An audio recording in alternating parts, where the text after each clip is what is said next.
Hello and welcome to the American Society of Regional Anesthesia and Pain Medicine. I'm your host, Raj Gupta, and I've got a really great group of people to talk with me today about the Resident and Fellow Committee. Now, this committee has been going through a lot of changes, growth, and exciting things over the last year, and many more new things to come over the next year. So we wanted to share that with you because I think you will want to join this committee. You will want to be part of this community, and we want to tell you all about it. So first off, with Dr. Brittani Bungart, you want to talk a little bit about the Resident and Fellow Committee, specifically surrounding the regional anesthesia and acute pain community. Yeah, thank you, Dr. Gupta. And also thank you very much for having us on today during this big meeting for us to be able to spread this discussion about what we do as a part of the ASRA community. As you mentioned, I'm Dr. Brittani Bungart, a current fellow and outgoing inaugural Rayasam chair of the Resident and Fellow Committee of the ASRA community. We are especially involved in the regional side of the ASRA Pain Medicine mission. And right now we're at the spring meeting here in Phoenix, Arizona. It's been great. It's been fantastic. I can't believe it's almost over, actually. I know. It's gone by so fast. And we help to put on this meeting, but also we do a lot of things with the ASRA board to help spread the ASRA Pain Medicine mission. It's been a great year having this first time being a member of the committee on the co-chair position as the inaugural chair. I mention that because historically there was just two co-chairs. And to help expand the regional side of the ASRA RFC, we have designated these positions now. We have 4 chairs. And I would like to also give the opportunity to introduce the rest of them. Yeah, why don't we go through our introductions? Yeah, I'm going to hand it over to you. Hi, everyone. My name is Crystal Joseph. I'm a current CA3 anesthesia resident at Beth Israel Deaconess Medical Center. I'll be an incoming pain fellow over at Brigham and Women's, and I am currently the outgoing chronic pain chair for the Resident Fellows Committee. Hi, everyone. My name is Swathi Rayasam. I'm a CA2 anesthesia resident at UT Southwestern in Dallas, Texas. I'm going to be the incoming chronic pain chair for the ASRA committee, and I'm super excited to work with everyone for another year. Hi everyone, I'm Alejandro. I'm the upcoming regional chair. I'm from Rutgers, New Jersey Medical School, and I'm a CA2 in anesthesia. Fantastic. So I want to jump to Crystal just a little bit. You're outgoing chair for the chronic pain. And honestly, as somebody who's gotten to witness all of the stuff that the chronic pain group has done for the Resident Fellow Committee, I was incredibly jealous on the regional and acute pain side, and this is why we kind of put this initiative to expand the regional and acute pain side.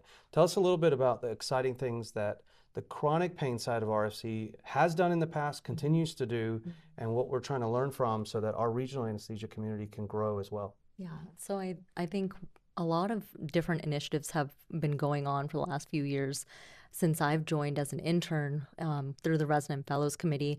The problem-based learning discussions, those are peer-reviewed publications that groups of trainees can work with together and actually get a publication out of it.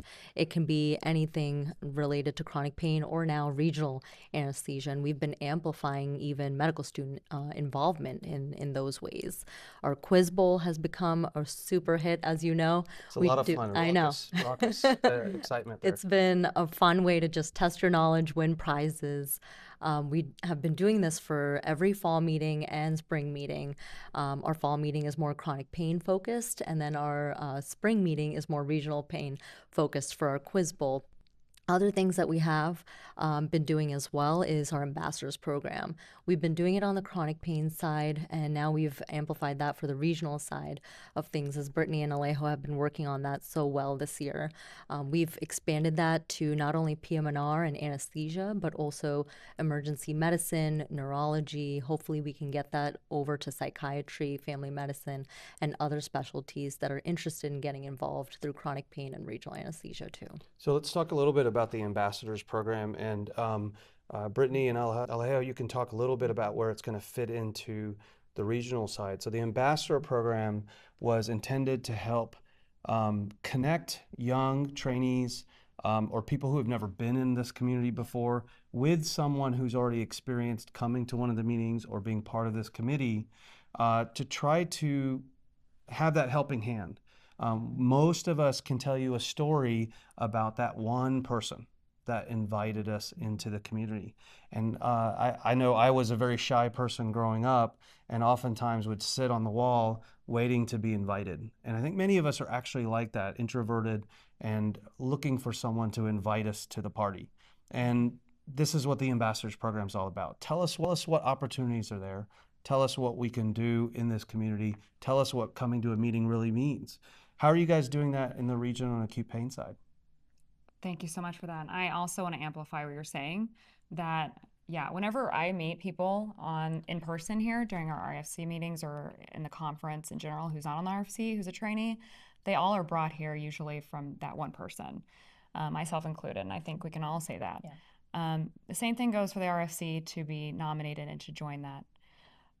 The component I also want to mention is that not everybody has that person. Mm-hmm. And that's really where this ambassador program is going to be shedding light on. The people don't necessarily have that ASRA ambassador already, or that mentor that's already ingrained and know how friendly everybody is, that you don't have to stand on the wall on the side. That even if you're by yourself and you're at an institution where there's not a great mentor to already nominate you, that you could come and be joining from a friendly community already. And that's why we're building a network to have contacts at places to help integrate and find those connections, that they're not just having to be there. That's great. Let me hand it off to Alejo. Alejo, so where do you think that this ambassador program is, what should people be looking out for, and how can it help them? Well, first of all, the ambassador program for us is one of the biggest achievements of this year. We feel that we managed to get more people involved with RFC because of that. Many people is like, as Brittani said, you don't really have that person in your residency program, in your close circle. And having that faculty or that resident or fellow who you see like it's really involved and can provide you with mentorship and with opportunities for you to grow in the field, it's really valuable. And now that we are expanding to other residents too. We first did with PM&R, with anesthesia. We are now doing with emergency medicine and likely neurology in the future. So I think from the leadership side, we already have all the support with all the staff that are always helping. And I think that is going to help us expanding the multidisciplinary part of the community. That is always really valuable. If you see someone that is already there, you are more likely to go in also. So I think that is what we are trying to do. And Swathi, when you guys have seen on the chronic pain side what involvement, how it affects people, how it really matters to people. Talk to us a little bit about those who maybe haven't thought about joining the committee, like how much it's meant and what kind of opportunities come out of that. Absolutely. So I joined the RFC a few years ago when I was a fourth-year medical student, brought in by mentors like everyone else mentioned. And I thought, I think it's an incredible opportunity. We have so many opportunities for people to get involved. Whether you are a medical student, whether you are a resident or a fellow, there's something out there for everyone. We have things ranging from publication opportunities, networking, ability to put on webinars, organize events.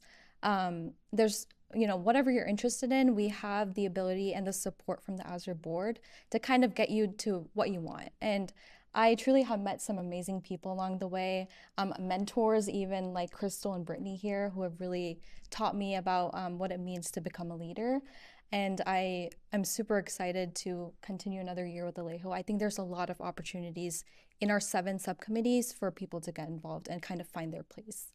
One of the things that we have changed in our interaction with the RFC from the board level is that we want you guys integrated throughout the organization. So there are many of our committees that have different kinds of action items that we want input and contributions from residents, fellows, med students. We even have a few undergrad students that are interested in this community, and we want them involved and engaged early. So tell us a little bit about where those 7 subcommittees fit into the grander ASRA pain medicine? Absolutely. So one of our subcommittees, for example, is the education subcommittee, and we write PBLDs, and all of our PBLDs are reviewed and collaborated on with ASRA faculty. So that's not necessarily one of the ASRA committees, but this is a way for us to interact with faculty, both on the chronic pain and the regional side. Another example is we are looking forward to getting more involved with the newsletter committee. I think that is one of our goals for the next year, is to help collaborate with the newsletter committee on kind of promoting the newsletter articles that we have, being involved through social media, spreading the word about all the events we have through ASRA, through the RFC. So pretty much like all the 7 subcommittees we have kind of have like a, you know, like a base in the wider ASRA board and the ASRA committees, where we can have these abilities for mentorship and collaboration with the larger ASRA society.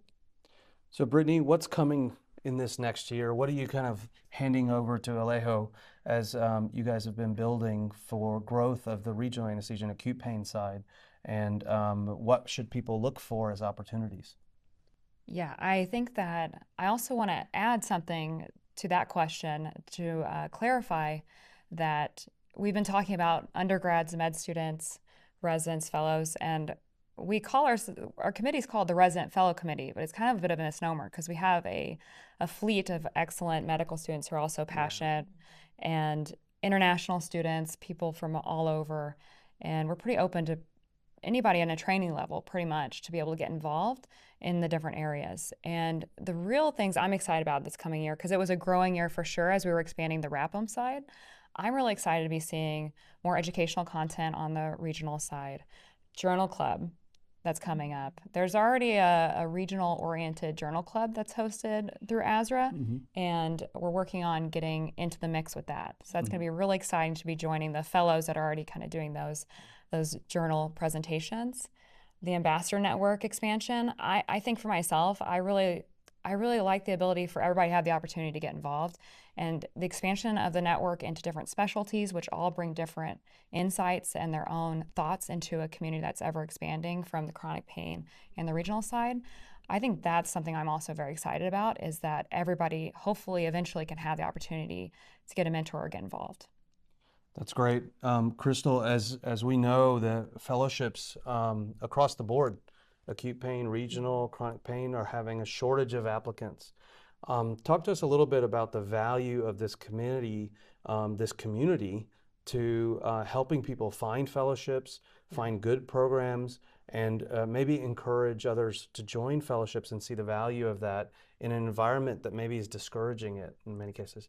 And part of it is, I also think that this tide will change. And so you guys are prepping for the future when people will increase their interest once again. I will say one of the formidable things that ASRA offers is at every conference, there's a mentor-mentee match program. This is just your step of getting connected with faculty, with attendings. I think it's really wonderful that it's just so accessible as a trainee.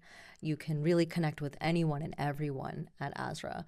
And I think that just makes things more approachable. You feel comfortable in this kind of safe space, supportive environment, no matter what stage of training you are in. And I felt this from the time I started with ASRA as an intern. I really felt like I was part of a family. And I still feel that way now as I transition over to fellowship. And I can even see that beyond fellowship as well for me. I think one of the wonderful things that ASRA has to offer is our PD meet and greets. It's there for every conference, fall and spring, for regional and chronic pain. It's a great way for trainees to just get in touch with fellowship program directors, ask questions, see if regional anesthesia is for them, see if chronic pain is for them. We even have a virtual meet and greet as well for our program directors and applicants to get to know each other. So there's different ways and avenues that ASRA has to offer, not just within our RFC, but beyond that, in terms of connecting with different fellowship programs and knowing what subspecialty they would like to do.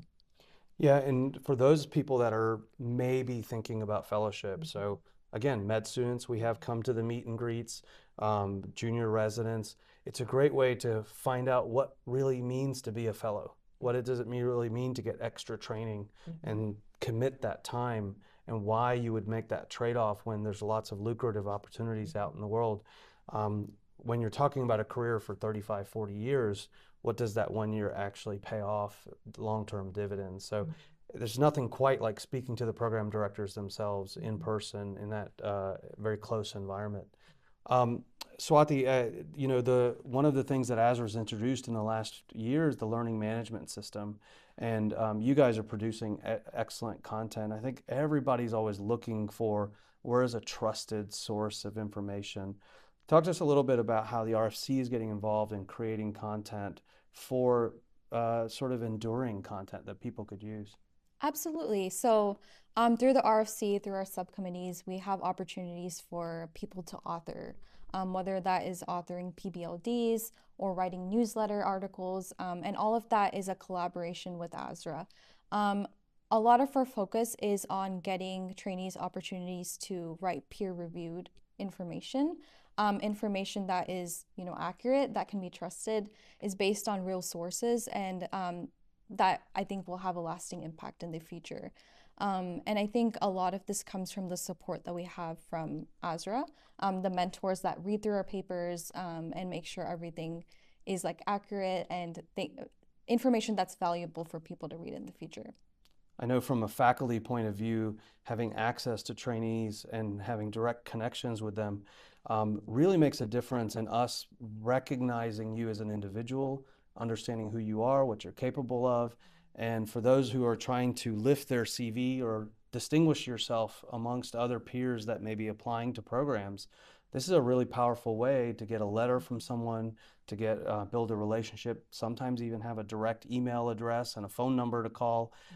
Opens a lot of doors, is to do these collaborative projects, create this enduring content. We do PowerPoint presentations that some of the trainees will do, seminars, PBLDs, newsletters, a lot of content that can be created through this RFC. Go ahead, Brittany.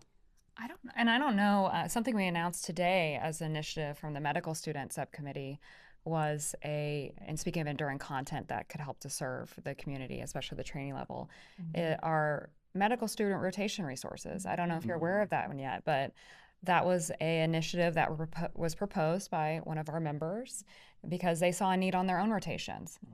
And who would you look to? You would look to our society, and that's what we're hoping to also help achieve. Yeah, the infrastructure is there for this to grow quite a bit, and the board level is looking to the RFC to guide us as to what content you need, what way do you like to consume that content, what types of formats work better. Learning has changed quite a bit in the years. Just reading a textbook isn't the way that most people learn nowadays. Videos, slideshows, short form content, audio podcasts, lots of different avenues. Swathi, go ahead, and then we'll get to Alejandro. Yeah, another thing I wanted to add, kind of bouncing off of that, content through educational form is incredibly important, but I think it also, there's other ways of learning things, you know, learning about the field, learning about like practical tips for, you know, starting to practice all of that. So some things we were also talking about are creating like an early career and alumni network as well over the next year to kind of help provide that pipeline from medical students all the way to early career and provide that other source of, you know, guidance and mentorship.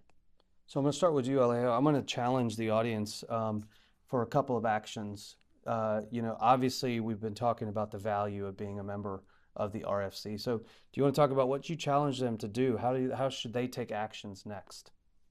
Well, the value of the RFC is that those challenges that you have is that with the RFC you manage to find people that can mentor you into like actually achieve whatever you want to do. And for the RFC, we're always looking for more people with more ideas because it's the ideas from younger trainees that they were not really thinking about it before, that we actually say like, oh, that is really interesting, that we really didn't thought about it. We, for example, a year ago, we implemented the Pen Illuminated event. And that became just a big success. Like people love it. People like to bring their art, and it's a different presentation outside of the academic area. That now we have the artistic side of many physicians and trainees. And challenging the people will be to that, to bring their ideas, because all ideas are valuable. And we don't know what things can actually change the whole stuff, the whole thing that we do as now.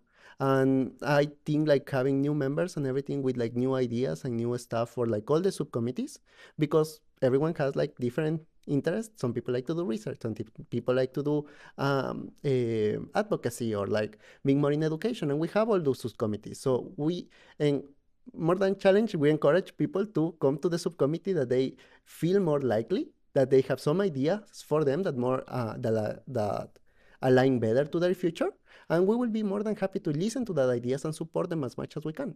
Wonderful. So I'm going to challenge from Alejo that everybody who joins the RFC brings an art piece to the next Pain Illuminated.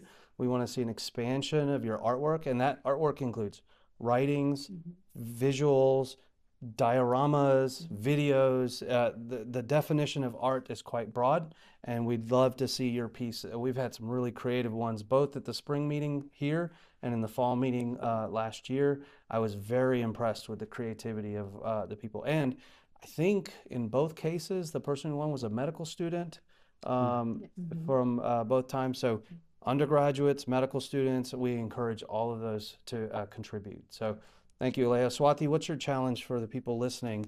First off, always become a member. What else? Yeah, for the people listening who are not part of the RFC, I challenge you to join the RFC. Yeah. And I challenge you to find that thing that you're passionate about.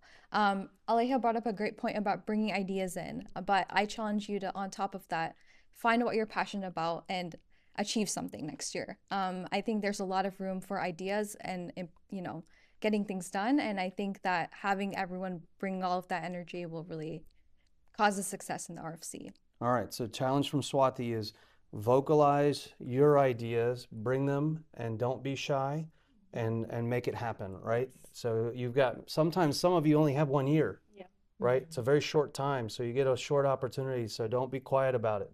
Bring your idea, challenge the team to make it happen, and let's see what comes out of it. All right, Crystal, you're up. So join the RFC. Yeah. Join the RFC. And I think one of the biggest things, I think Dr. Sandy Christensen gave me this advice when I was starting out residency, is just meet anyone, like pick 3 or 4 people at a conference or at our RFC.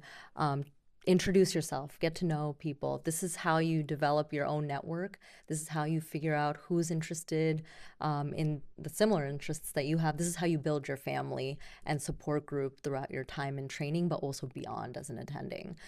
This is your way of building your own network. Fantastic. So Crystal's challenge for you is join the RFC, get to know 3 to 5 people, and learn something really embarrassing about them so they become part of your family, right? That's how you get to know family, not just what you're interested in, but all the little dirty secrets too. So that's great. So get to know them in a personal level. All right, Brittany, you're up. I'm going to deviate a little bit, and I'm going to challenge the faculty. Oh, wow. Okay. All you all who are watching right now, if you've got a mentee, which we all do as faculty, then make sure that your mentees know about the RFC and send them along the application. We'll probably have a link somewhere to where that is. It's an ongoing rolling admission or application cycle for general membership now. Leadership roles, though, are in early December. But if you're faculty and you're mentoring somebody, make sure that you think about your mentee to nominate them for the RFC and give an opportunity. Okay, so Brittany's challenge is you can join any time in the year. You can apply. It's a rolling admission. If you want a leadership role, do pay attention to the timeline, and that she's guilting all our faculty out there to get their residents, fellows, med students involved in the RFC. They're the ones that can instigate and bring them to the table. Yeah, and if you're not the faculty but you're seeing this, guilt trip your faculty to watch It works both ways. It works both ways. Yeah, please. So with Crystal challenge, that kind of gave me flashbacks from when I was applying to residency. Because I remember that one of my first mentors told me the same. Try to get 3 people to get to know, like expand your network. And ASRA was the first conference that I attend while I applying. And I was like, okay, 3 people. And it was so fun that I met so many people on the first day that I was like, okay, it was just 3 people. And that is like one of the biggest value of ASRA and RFC and everything is like how open people are to talk to you and like to give you advice. Like I feel like almost all the people that are attending, like 90% of the people are here trying to mentor someone, or like they have like that heart of a mentor. And even though it's a challenge of 3 people, I will say it's a really easy challenge, especially in ASRA. It's a very easy challenge. And those 3 people don't have to be other trainees. You can introduce yourself to the most well-published, well-recognized faculty member that you've read all their books and watched their videos, and they will also become one of your 3 people that you've become friends with. There is no boundary there between who you can introduce yourself and who you can become. All 4 of these people, I promise you, from the board level, are all known people now in our community, and their names are known because they've stepped up and shown what they're interested in and what they're capable of. And your first names are known by people that are leaders in this field. So it is a testament to how easy this process is, that anybody can do that and then start making an impact. So thank you all for joining me. I truly am so passionate about the RFC. I think that you guys are the energy and future of this society. We feed off of your energy many, many times, and we want to see all of you succeed and be the ones up on the podiums and running this organization in the future. And this is the start of all of that. So thank you, everyone. Thank you. Make sure you guys join. You can get to the application online, and it's a rolling admission. So anytime you want to do it, go ahead and apply. Thank you, everyone.